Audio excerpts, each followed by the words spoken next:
Hi అండి, welcome back our channel. ఇంట్లోనే ఈజీగా 1 ఇయర్ పాటు నిల్వ ఉండే నిమ్మకాయ పచ్చడిని ఈజీగా ఎలా చేసుకోవాలో నేను ఈరోజు చూపిస్తున్నాను. అలాగే ఈ నిమ్మకాయ పచ్చడి వేడివేడి అన్నంలోనికైనా పెరుగుతో అయినా పెరుగన్నంతో అయినా చాలా బాగుంటుంది. ఈ సింపుల్గా ఇంట్లో ఉన్న ఇంగ్రీడియంట్స్తోనే అయిపోతుంది. ఎవరైనా చేసుకోవచ్చు. దీనికోసం ముందుగా నేను కిలో నిమ్మకాయలు తీసుకున్న. ఈ నిమ్మకాయలు తొక్క అనేది పలుచగా ఉండాలి, ఫ్రెష్గా ఉండాలి నిమ్మకాయలు కూడా. ఇప్పుడు వాటిని బాగా వాష్ చేసుకొని క్లాత్తో తుడిచి 10 నిమిషాలు ఫ్యాన్ కింద ఆరబెట్టుకోవాలి. ఆరిన తర్వాత అందులో నేను ఒక 10 నిమ్మకాయలని జ్యూస్ కోసమని పక్కన పెట్టుకున్నాను. మిగిలిన నిమ్మకాయని 8 ముక్కలుగా ఒక్కొక్క నిమ్మకాయని కట్ చేసుకున్నాను. కట్ చేసేటప్పుడు మాత్రం వాటర్ అనేది తగలకుండా జాగ్రత్తగా కట్ చేసుకోవాలి, లేకపోతే పచ్చడి అనేది పాడైపోతుంది. ఇలా కట్ చేసుకున్న తర్వాత నిమ్మకాయలోని సీడ్స్ అన్నిటిని తీసుకొని ఒక ప్లాస్టిక్ బాక్స్లో అయినా గాజు బాటిల్లో అయినా వేసుకోవాలి. ఇలా కట్ చేసుకున్న నిమ్మకాయలని ఇలా కట్ చేసుకున్న తర్వాత 10 నిమ్మకాయల్లోని జ్యూస్ని తీసుకొని పిక్కలు లేకుండాను వడపెట్టి వేసుకోవాలి.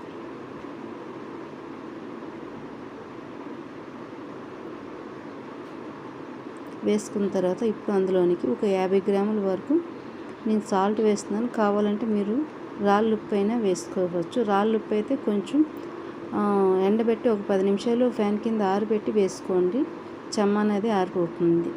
తర్వాత 2 స్పూన్స్ పసుపు కూడా వేసుకొని ముక్కలన్నిటికీ ఉప్పు పసుపు పట్టేలాగా బాగా కలుపుకోవాలి.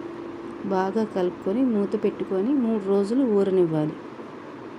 ప్రతిరోజు మార్నింగ్ ఈవినింగ్ ఒకసారి కలుపుతూ ఉండాలి 3 రోజులు కూడా. అలా అయితే ముక్కలన్నింటికి వాటర్ బాగా పట్టి ఊరుతుందన్నమాట. ముక్కలన్నీ 3 రోజుల తర్వాత ఈ ముక్కలు అనేవి చాలా సాఫ్ట్గా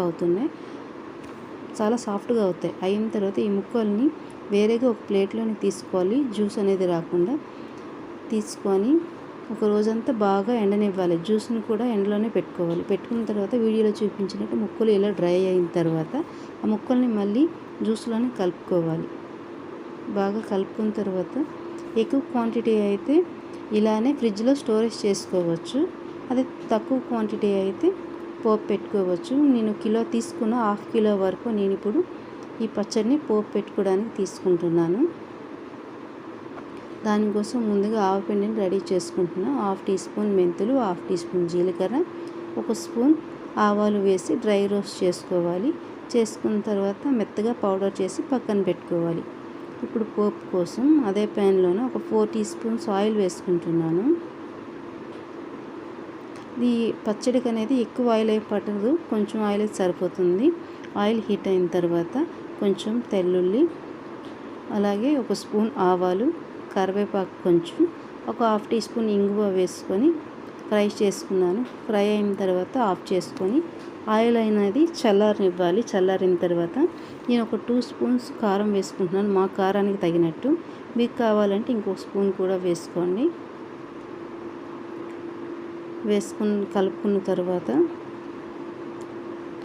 ఆ సగం పచ్చడిని కూడా ఇందులో వేసుకొని మొత్తాన్ని బాగా కలుపుకోవాలి. అలాగే ముందుగా ప్రిపేర్ చేసుకున్న ఆవపిండి కూడా వేసుకొని మొత్తం పచ్చడిని అంతటిని బాగా కలుపుకోవాలి. మీకు ఏమైనా సరిపోదు అంటే ఉప్పు కారం అడ్జస్ట్ ఈ టైంలో చేసుకుంటే సరిపోతుంది.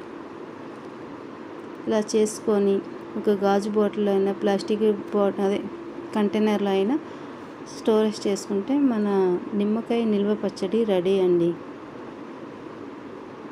మీకు నచ్చితే like, share, subscribe. Thanks for watching.